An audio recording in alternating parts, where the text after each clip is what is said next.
నాయకులు, డివిజన్ నాయకులు కానీ, డివిజన్ కోఆర్డినేటర్లు కానీ మీరంతా కూడా ఫాలో అప్ చేసి ఎక్కడెక్కడైతే ఆ విధంగా రౌడీ షీట్లు ఓపెన్ చేస్తున్నారో వాళ్ళ డేటాని కనుక నాకు ఇస్తే, అంటే ఇదంతా కూడా మాట్లాడింది ఇప్పుడు 28వ తారీఖున 28వ తారీఖున మాట్లాడి డిసెంబర్ ఎండింగ్ కల్లా వాటన్నిటిని కూడా నేను రిమూవ్ చేయిస్తాను.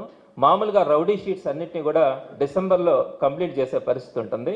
కాబట్టి మీరు వాటన్నిటిని కూడా డేటా సేకరించండి, డివిజన్ ఇన్ఛార్జెస్, డివిజన్ కోఆర్డినేటర్స్. నేను వాటన్నిటిని కూడా తీసుకొని ఎస్పీతో రివ్యూ చేసి మాట్లాడతానని చెప్పి సాక్షాత్తు మంత్రి గారు ఓపెన్గా పబ్లిక్గా మాట్లాడినటువంటి మాట. తెలుగుదేశం పార్టీ కార్యకర్తల మీద పెట్టినటువంటి రౌడీ షీట్ల విషయంలో మీ దగ్గర ఎవరెవరైతే ఉన్నారో ఆ డేటాని నాకు కనిపిస్తే నేను ఎస్పీతో మాట్లాడతానని చెప్పి మాట్లాడినటువంటి మాటల్ని ఆయన పబ్లిక్గా టెలికాన్ఫరెన్స్లో మాట్లాడినారు. ఒక రాజ్యాంగబద్ధంగా మనము ప్రజలకి జవాబుదారీగా ఉండే ఒక మంత్రిగా ఉండేటప్పుడు ఈ విధంగా తెలుగుదేశం పార్టీకి సంబంధించిన వాళ్ళ మీద రౌడీ షీట్లు ఉంటాయని చెప్పి ఆయన మాట్లాడితే, ఈరోజు గ్రౌండ్ లెవెల్లో ఆ పార్టీ నాయకులు కానీ కార్యకర్తలు కానీ అందరికీ కూడా ఒకటే చెప్తా ఉన్నారు, మీరు కనుక తెలుగుదేశం పార్టీలో ఈరోజు కనుక చేరితే మీ మీద ఉండే రౌడీ షీట్లు ఓపెన్ చేయించేస్తాం, మీ మీద ఉండే కేసులన్నింటినీ కూడా రిమూవ్ చేయిస్తామని చెప్పి బేర సారాలు పెడుతున్నటువంటి తీరుని నిన్నటి నుంచి చూస్తూ ఉన్నాం. చాలామంది రౌడీ షీటర్లు అందరూ కూడా ఈరోజు తెలుగుదేశం పార్టీ లీడర్స్ని అప్రోచ్ అయ్యి మేము తెలుగుదేశం పార్టీలో ఉంటాము, కొనసాగుతాము, మా మీద రౌడీ షీట్లు ఓపెన్ చేయించండి అని. మీరు ఒక్క విషయం గుర్తుపెట్టుకోండి, నారాయణ గారికి ప్రజాస్వామ్య విలువలు తెలియదు, ప్రజల బాధలు తెలియదు, కార్యకర్తల యొక్క స్పందన తెలియదు. ఆయనకు తెలిసిందంతా money politics, money money money. మనీతో మనం ఏమైనా చేయొచ్చు.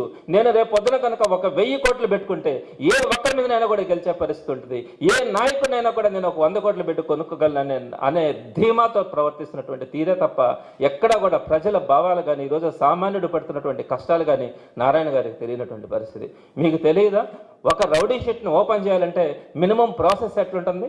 మనం ఎవరికైనా కూడా అప్లై చేసుకోవాలంటే ఆ స్టేషన్ హౌస్ ఆఫీసర్ SHO కనుక మనం అప్లై చేసుకుంటే ఈ విధంగా రౌడీ షీట్ ఉంది, నా మీద ఎలాంటి కేసులు కూడా లేవు, నేను ఇప్పుడు చాలా క్లియర్గా ఉన్నానని చెప్పి కనుక అతను అప్లై చేసుకుంటే దాన్ని సర్కిల్ ఇన్స్పెక్టర్ ద్వారా దానంతా కూడా ఒకసారి వెరిఫై చేయించడానికి మినిమం 7 days నుంచి 15 days పెట్టడానికి అవకాశం ఉంటుంది. వన్స్ సర్కిల్ ఇన్స్పెక్టర్ కనుక దాన్ని సర్టిఫై చేసిన తర్వాత డిఎస్పీ వచ్చి దాని మీద మరలా 7 to 10 days పెడుతుంది. ఆ పర్టికులర్ ఇష్యూ మీద రౌడీ షీట్ తను ఓపెన్ చేసేయాలంటే తను మళ్ళా తనకు వచ్చినటువంటి రిపోర్ట్ కరెక్టా కాదా వెరిఫై చేసుకోవాలంటే తనకు మరలా 7 to 10 days పడుతుంది. దాన్ని మరలా ఎస్పీ గారికి పంపించినప్పుడు ఎస్పీ గారు దాని మీద డెసిషన్ తీసుకోవాలంటే మినిమం 7 days పెట్టడానికి అవకాశం ఉంటుంది. ఎట్లా లేదన్నా కూడా స్టేషన్ హౌస్ ఆఫీసర్ దగ్గర నుంచి ఎస్పీ గారు డెసిషన్ తీసుకునేంత వరకు కనీసం వేసుకుంటే కనీసం ఒక 3 వారాల పాటు సమయం తీసుకునే అవకాశం ఉంటుంది ఒక రౌడీ షీట్ని ఓపెన్ చేయించాలంటే. అలా మీరు కేవలం డిసెంబర్ 28వ తారీఖున మీ క్యాడర్ అందరికీ కూడా ఒక టెలికాన్ఫరెన్స్ నిర్వహించి సుమారుగా 3000 మంది ఆ టెలికాన్ఫరెన్స్లో ఉన్నారని అక్కడే దాంట్లో మాట్లాడడం కూడా జరిగింది. ఆ టెలికాన్ఫరెన్స్లో ఈ డిసెంబర్ ఎండింగ్ లోపల అంటే 3 రోజుల లోపల రౌడీ షీట్స్ అన్ని కూడా ఓపెన్ చేసే పరిస్థితి ఉంటుంది. కాబట్టి తెలుగుదేశం పార్టీ కార్యకర్తల నాయకుల మీద కానీ ఎవరైనా కనుక రౌడీ షీట్లు పెట్టుంటే ఆ డేటా నాకు ఇవ్వండి, నేను ఎస్పీతో రెఫర్ చేస్తానని చెప్పి మాట్లాడారు. ఎప్పుడు కూడా ఒక పొలిటికల్ లీడర్ ఒకవేళ చెప్పాలనుకుంటే ఒక లెటర్ రాయొచ్చు, దీనిని పరిశీలించండి అని లెటర్ రాయొచ్చు, అంతేగాని పర్సూ చేసి వాటన్నిటిని కూడా ఓపెన్ చేయించే శక్తి ఒక పొలిటికల్ లీడర్కి ఉండకూడదు. ఒక పొలిటికల్ లీడర్ కనుక ఆ పరిస్థితి కనుక తీసుకొని వస్తే ఈ రాష్ట్రంలో ఈ దేశంలోనే ప్రజాస్వామ్యానికి విలువ లేకుండా పోయేదానికి కూడా అవకాశం ఉంటుంది. పోలీస్ అధికారులు కూడా ఒకటి గుర్తుపెట్టుకోవాలా, ఎస్పీ గారు కూడా చాలా మంచి ఆఫీసర్ అనే పేరుంది. ఈ విధంగా మీరు పొలిటికల్ ఇంటర్ఫరెన్స్ మీద మీరు రౌడీ షీట్లు ఓపెన్ చేయడం కానీ మీ మనసాక్షికి మీకు తెలుసు ఎన్ని రౌడీ షీట్లు ఈ మధ్య వైఎస్ఆర్సీపీ కార్యకర్తలు జగన్మోహన్ రెడ్డి గారు వచ్చారంటే కూడా 307 కేసులు ఓపెన్ చేసి వాళ్ళ మీద రౌడీ షీట్లు ఓపెన్ చేసినటువంటి పరిస్థితి మా మీద పెట్టినారు. ఈ రోజు తెలుగుదేశం పార్టీ ఒక మంత్రి డైరెక్ట్ గా ఫోన్ చేసి లేకుంటే డైరెక్ట్ గా ఆయన ఒక డేటా తెప్పించుకొని ఆ డేటాని పంపించి కనుక ఆ డేటా ప్రకారం రౌడీ షీట్స్ అన్నింటినీ ఓపెన్ చేయమని చెప్పి మీరు కనుక చేసిన పరిస్థితి కనుక ఏర్పడితే రేపొద్దున సమాధానం చెప్పుకోవాల్సిన పరిస్థితి పోలీసు అధికారులందరూ కూడా ఉంటుందని వైఎస్ఆర్సీపీ తరఫున నేను తెలియజేస్తా ఉన్నాను. ఎక్కడ పద్ధతి అండి ఇది? ఏ విధంగా చెప్తారు? మీరు నారాయణ గారు మీరు చదువుకొని ఉన్నారు, మీరు ఒక ఎడ్యుకేషన్ ఇన్స్టిట్యూషన్స్ డిస్టెన్స్ మెయింటైన్ చేస్తూ ఉన్నారు. మీరు ఒక టీచర్, 10 మందికి చదువు చెప్పినటువంటి వ్యక్తి, మీరు చేయాలనుకుంటే రాజ్యాంగబద్ధంగా చేయాలనుకుంటే మీరు ఏం చేయాలా? ఒకవేళ తెలుగుదేశం పార్టీ కార్యకర్తల నాయకుల మీద వైఎస్ఆర్సీపీ ప్రభుత్వంలో అంటే 2019-24 మధ్యలో ఏదైనా కూడా ఒక తప్పుడు కేసు కనుక ఫామ్ అయి ఉంటే మీరు ఎస్పీ గారిని కానీ లేదా డీసీపీ గారిని కానీ మీరు ఒక రివ్యూ కోరొచ్చు. ఆ టైంలో పెట్టినటువంటి కేసులన్నింటి మీద కూడా మీరు ఒకసారి రివ్యూ చేసి ప్రతి కేసుని కూడా క్షుణ్ణంగా పరిశీలించి ఏవైతే అక్రమ కేసులు పెట్టారో వాళ్ళ మీద కూడా శిక్ష తీసుకోండి అని చెప్పి వాళ్ళ మీద కూడా కేసులు పెట్టండి అని చెప్పి మీరు ఒక రివ్యూ పెట్టించడానికి కూడా మీకు అవకాశం ఉంటుంది. పెట్టించండి. 2019-24 మధ్యలో ఏమేమి కేసులు పెట్టినారో వాటన్నిటి మీద రివ్యూ పెట్టించండి. ఎక్కడైతే మీకు తప్పులు అనిపించినాయో, ఎవరి మీద అయితే తప్పుడు కేసులు పెట్టినారో ఆ అధికారుల మీద కానీ ఆ అధికారులను ఆదేశించినటువంటి ఎమ్మెల్యేలు కానీ లేకపోతే ఎవరైనా కూడా మీరు వాళ్ళ మీద యాక్షన్ తీసుకునేదానికి మీరు ఈరోజు అధికారం మీ చేతిలో ఉంది. చేయండి మీరు రాజ్యాంగబద్ధంగా. లేకుంటే కోర్టును అప్రోచ్ కండి. ఈ విధంగా తప్పుడు కేసులు పెట్టినారని సమాధానం చెప్పుకునే పరిస్థితి అవతల పక్క అధికారులకు కానీ లేదనుకుంటే రాజకీయ నాయకులకు కానీ ఉంటుంది. అలా కాకుండా 28వ తేదీ మీరు టెలికాన్ఫరెన్స్ తీసుకొని ఎస్పీ గారిని నేను ఆదేశిస్తున్నాను అనే టైప్లో మాట్లాడుతూ ఉన్నారు. ఎస్పీ గారిని నేను రివ్యూ చేస్తాను, నేను పర్సూ చేస్తాను, ఆ కేసులన్నింటినీ కూడా రౌడీ షీట్లన్నింటినీ కూడా తీసేయమని చెప్తానని చెప్పిన పరిస్థితి చూస్తూ ఉన్నాం. గడిచిన 1 సంవత్సరంగా కొన్ని ఎంట్రీ మర్డర్స్ జరుగుతూ ఉన్నాయండి. పీకలు కోసేస్తూ ఉన్నారు. ఒక కుటుంబం కనుక రోడ్డు మీద పోతా ఉంటే కేవలం 300 రూపాయలు 400 రూపాయలు వాళ్ళు కనుక ఆ గంజాయి కోసం డబ్బులు అడిగినప్పుడు ఆ గంజాయికి డబ్బులు కనుక వాళ్ళు ఇవ్వకపోతే పీకలు కోసేయడం, తలలు బగలు కొట్టడం, ఇడ్లీ కోసం ఒక బండి కనుక రోడ్డుకి అడ్డా నిలబడి ఆ బండిని అడ్డాలు తీయమంటే కూడా మర్డర్ చేసినటువంటి పరిస్థితి చూస్తూ ఉన్నాం. పదుల సంఖ్యలో హత్యలు జరుగుతూ ఉన్నాయి. పదుల సంఖ్యలో మానభంగాలు జరుగుతూ ఉన్నాయి. ఎక్కడ నెల్లూరులో భద్రత అనేది లేదు. గంజాయి విచ్చలవిడితనం ఉంది. ఎక్కడ పెడితే అక్కడ గంజాయి. మీరు మాగొడ్డల ఎవరి దగ్గర నుంచి ప్రతి దగ్గర కూడా తీసుకోండి. ప్రతి షాపులో కూడా ఏదో పేపర్లు అమ్ముతూ ఉన్నారు. ఆ పేపర్లు ఎందుకు కొంటా ఉన్నారంటే దాంట్లో గంజాయి పెట్టుకొని ఆ స్టఫ్ లాగా ఏదో పిలుస్తారంట. ఇటువంటి పరిస్థితుల్లో మనం ఈరోజు చేస్తూ ఉన్నారు. ఇటువంటి పరిస్థితుల్లో మీరు ఈ రౌడీ షీట్స్ అన్నింటినీ కూడా ఇట్లాంటి విచ్చలవిడితనం మనకు నెల్లూరులో కనపడతా ఉన్నప్పుడు, ఇంత విచ్చలవిడితనం కనపడతా ఉన్నప్పుడు రౌడీ షీట్స్ని ఎత్తేయమని చెప్పి మీరు పోలీస్ అధికారులని ఆదేశించినట్టుగా మీరు టెలికాన్ఫరెన్స్లో మాట్లాడడం కానీ ఒక డేటాను తీసుకొని ఆ డేటా ప్రకారం నేను పోలీస్ అధికారులతో మాట్లాడతానని మీరు చెప్తే ఈరోజు సామాన్యుడి పరిస్థితి ఏంటి? సామాన్యుల ప్రాణాలకి ఎవరు హామీ ఇస్తారండి? మీరు రౌడీ షీటర్స్ అందరినీ కూడా విచ్చలవిడితనంగా ఈరోజు రోడ్ల మీదకి వదిలేస్తే పోలీస్ అధికారులు కూడా నేను ఒకటే చెప్తా ఉన్నాను, మీరు ఈ మంత్రి కానీ ఎమ్మెల్యేలు కానీ వీరు చెప్పినట్లుగా మీరు కనుక చేస్తే మీరు రేపొద్దున సమాధానం చెప్పుకోవాల్సినటువంటి పరిస్థితి కోర్టులకు కానీ రేపొద్దున వచ్చే పార్టీలు అధికారంలో ఉన్నటువంటి పార్టీకి కానీ మీరు సమాధానం చెప్పుకోవాల్సిన పరిస్థితి ఉంటుందని చెప్పి తెలియజేస్తా ఉన్నా. మీరు అక్రమ కేసులు అంటున్నారండి. నారాయణ గారు ఈ రోజు ఏం చెప్తా ఉన్నారంటే ఆ రోజు ఎవరైతే అక్రమ కేసులు అంటున్నారు ఆ అక్రమ కేసులను అడ్డం పెట్టుకొని ఈరోజు వైఎస్ఆర్సీపీలో ఎవరి మీదనైనా కూడా కేసులుంటే ఆ కేసులను మాఫీ చేస్తామని చెప్పి మీరు పార్టీలోకి తీసుకున్న వాళ్ళ మీద ఆ కేసులను మాఫీ చేయిస్తా ఉన్నారు. ఎవరండి తప్పులు చేసేది? ఎవరండి అరాచకం చేసేది? నేను మీకు కొన్ని ఎగ్జాంపుల్స్ కూడా చెప్తాను. మీకు తెలుసుంటుంది, ఈ మధ్య కార్పొరేషన్ ఎపిసోడ్ అంతా కూడా తెలుసుంటుంది. కార్పొరేటర్లు ఎవరండి? 54 మంది కార్పొరేటర్లు వైఎస్ఆర్సీపీ తరపున గెలిచిన వాళ్ళే కదా. 54 మంది వైఎస్ఆర్సీపీ మీకు ఎక్కడి నుంచి వచ్చినారు? ఈరోజు ఒక్క కార్పొరేటర్నైనా మీరు గెలిపించుకున్నారా? కార్పొరేటర్ కాదు, మీరు నామినేషన్లు వేయించుకున్నారా? మీరు గెలిపించుకోలేనటువంటి మీరు సుమారుగా 40 మందికి పైగా కార్పొరేటర్లని మీరు వాళ్ళకి ప్రలోభ పెట్టి వారందరికీ కూడా ఆశ పెట్టి వారందరినీ మీ పక్కన పెట్టుకున్నారు. వారికి ఏ విధమైనటువంటి మీరు చెప్పినటువంటి హామీ నెరవేర్చకుండా మీరు కనీసం అపాయింట్మెంట్ కూడా ఇవ్వని పరిస్థితి మీరు ఉంటే మళ్ళా మేయర్ ఎలక్షన్స్ అడ్డం పెట్టుకొని వారికి పిలిచి కోట్ల రూపాయలు మీ సొంత డబ్బులు అయినట్టుగా ఈ ప్రజా సొత్తుని తీసుకొని ఇక్కడ కాంట్రాక్టులను కానీ లేదంటే కాంట్రాక్టుల దగ్గర నుంచి తీసుకున్నటువంటి కమిషన్లు కానీ కొన్ని కోట్ల రూపాయలని వాళ్ళకి ఎరచూపి మరలా మీరు వాళ్ళందరినీ కూడా మంచి చేసుకునే ప్రయత్నం మీరు చేస్తున్నారు. మీ తీరుతో మీరు చేస్తున్నటువంటి మీరు చెప్పిన మాట నిలబెట్టుకోవట్లేదన్న ఆలోచనతో కొంతమంది కార్పొరేటర్లు వైఎస్ఆర్సీపీ తరపున గెలిచిన వాళ్ళు మరలా మమ్మల్ని అప్రోచ్ కావడం, మమ్మల్ని అప్రోచ్ అయిన తర్వాత జగన్మోహన్ రెడ్డి గారి సమక్షంలో కండువా కప్పుకోవడం కూడా జరిగింది. ఈ సందర్భంగా నేను మీకు ఒక విషయం తెలియజేస్తా ఉన్నాను. అక్కడ ఒక కార్పొరేటర్ 6th డివిజన్ కార్పొరేటర్ వాళ్ళ అబ్బాయి కూడా ఆ రోజు జగన్మోహన్ రెడ్డి గారి దగ్గరకు వచ్చి కండువా కప్పుకున్నారు. జగన్మోహన్ రెడ్డి గారి దగ్గర నుంచి కండువా కప్పుకొని గేట్ దగ్గరకు వచ్చేటప్పటికి పోలీసులను అక్కడ పెట్టించి మీరు ఆ మనిషిని ఎత్తుకొని వెళ్ళిపోయినారు. దానికి సంబంధించి ఏం కేసు పెట్టారంటే కూడా మీరు ఆ రోజు చెప్పలేనటువంటి పరిస్థితి. ఏ స్టేషన్లో కేసు పెట్టారంటే కూడా చెప్పలేనటువంటి పరిస్థితి. ఏం కేసు పెట్టినారో తెలుసా? చివరికి వచ్చేటప్పటికి మీరు ఆ వ్యక్తినేమో తీసుకొని వచ్చి మీరు విజయవాడ అతన్ని అదుపులోకి తీసుకున్న తర్వాత కావలిలో మీరు నారాయణ గారికి దగ్గరగా ఉన్నటువంటి కొంతమంది మనుషుల్ని మీరు పోలీస్ వ్యాన్లో ఎక్కించుకొని అక్కడి నుంచి నెల్లూరులో ఉన్నటువంటి ఐటీసీ సెంటర్కి తీసుకొని వచ్చి అక్కడి నుంచి పోలీసుల సమక్షంలోనే మీరు తిరుపతికి తీసుకెళ్లి అక్కడ పోలీసులు కానీ తెలుగుదేశం పార్టీ నాయకులు కానీ వారందరి సమక్షంలో ఇక్కడ ఉన్నటువంటి పోలీసులు అక్కడికి తీసుకెళ్లి ఈ కార్పొరేటర్లను వాళ్ళకి హ్యాండ్ ఓవర్ చేసి చేతులు తులుపుకొని వస్తే ఎంత అరాచకం, ఎంత అప్రజాస్వామికం అన్నది మీరు చూడండి. ఆ వ్యక్తి మీద మీరు పెట్టినటువంటి కేసు ఏంటో తెలుసా? అతని పేరు మద్దినేని శ్రీధర్, ఆ కార్పొరేటర్ కొడుకు. ఏమని కేసు పెట్టినారు? అతను ఒక ఎస్సీ సామాజిక వర్గానికి చెందిన వ్యక్తికి 5 లక్షల రూపాయలు తీసుకొని నీకు ఉద్యోగం ఇప్పిస్తానని చెప్పాడంట. ఎప్పుడు? అంతకుముందు నెలలో.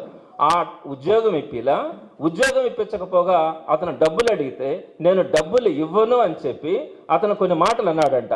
When they asked the A1 Maddineni Sridhar about job and money at the municipal office, the accused openly said there would be no job and no refund, and the A1 and A2 and their associate assaulted them, and both Sridhar and Ravichandra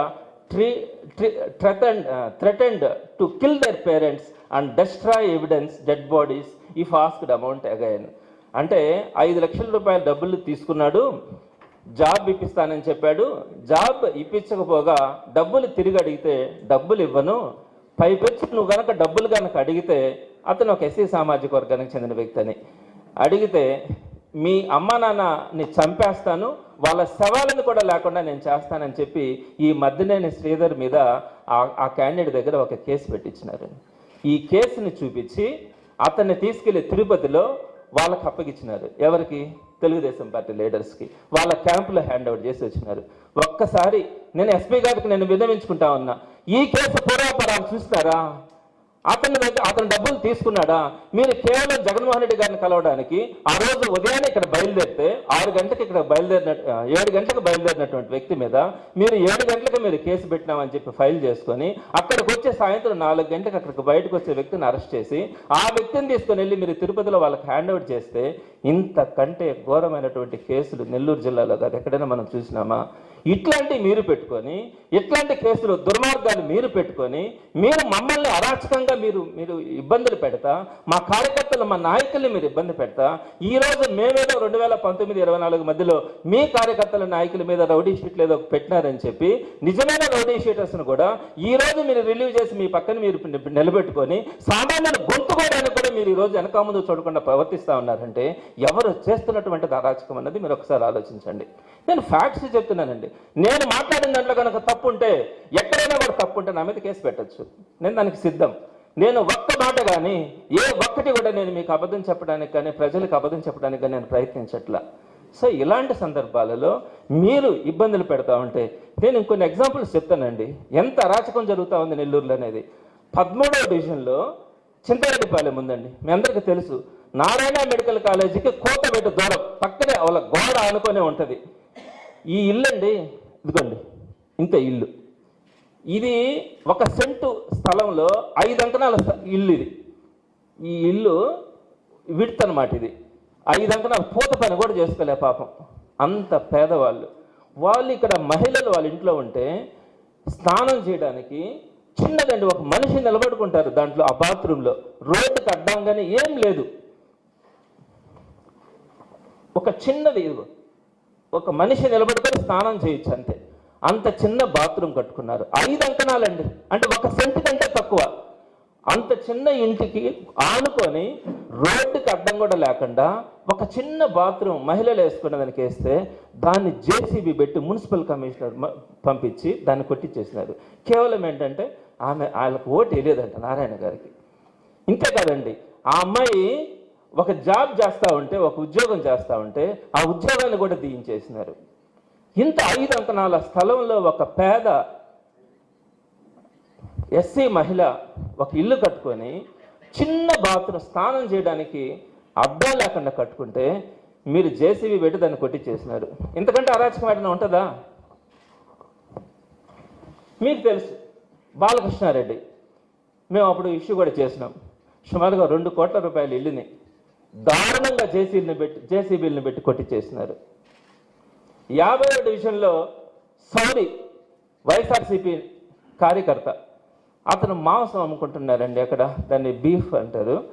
వాళ్ళు ఏదో ఆ ఏరియాలో తింటారండి, వాళ్ళు అక్కడ తప్పు కాదు, చేస్తుంటారు. అంగడి ఉంది, ఉంటే చాలా షాప్స్ ఉంటాయి అక్కడ. ఈ షాపుని జేసీబీ పెట్టి ఆ షాపుని పగలగొట్టించినారు. అదేమంటే అక్కడ పార్కు కడతాడంట, ఆ చుట్టుపక్కల ఉండేదంతా స్లమ్. ఎవడు కూడా పార్క్ అక్కడ అంత స్థలంలో పార్కులోకి వెళ్ళి వాకింగ్ చేసేవాడు ఎవడు ఉండడు. వాళ్ళకి ఇంకా ఆ షాప్ అవసరం, ఆ ఏరియాలో ఆ షాప్ అవసరం. ఆ షాప్ని జేసీబీ పెట్టి కొట్టి చేశాడండి. ఈ అక్రమాలు కదా, ఇవి దుర్మార్గాలు కదా, అరాచకాలు కదా. అసలు నారాయణ గారు నేను ఒకటి అడుగుతా ఉన్నాను, మీరు పబ్లిక్కి ఈ రాష్ట్రానికి మంత్రా లేకుంటే ఎన్టీవీకి మంత్రా? ఎన్టీవీకి, నేను తెలుగుదేశం పార్టీ అని కూడా అనట్లా, ఎన్టీవీకి మంత్రిగా ఉన్నారా? మీరు ఆలోచించుకోండి. ఎందుకు నేను ఎన్టీవీకి మంత్రి అని నేను అంటా ఉన్నానంటే, మీరు ఎన్టీవీ నారాయణ టీం, నేను ఎందుకు ఆ పేరు ఎత్తుతా ఉన్నానంటే,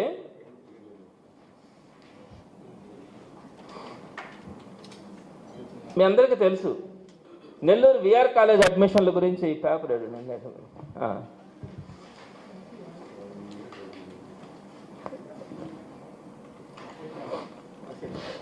విఆర్ కాలేజ్ అడ్మిషన్ల గురించి నేను మీతో చెప్పే ఉంటాను.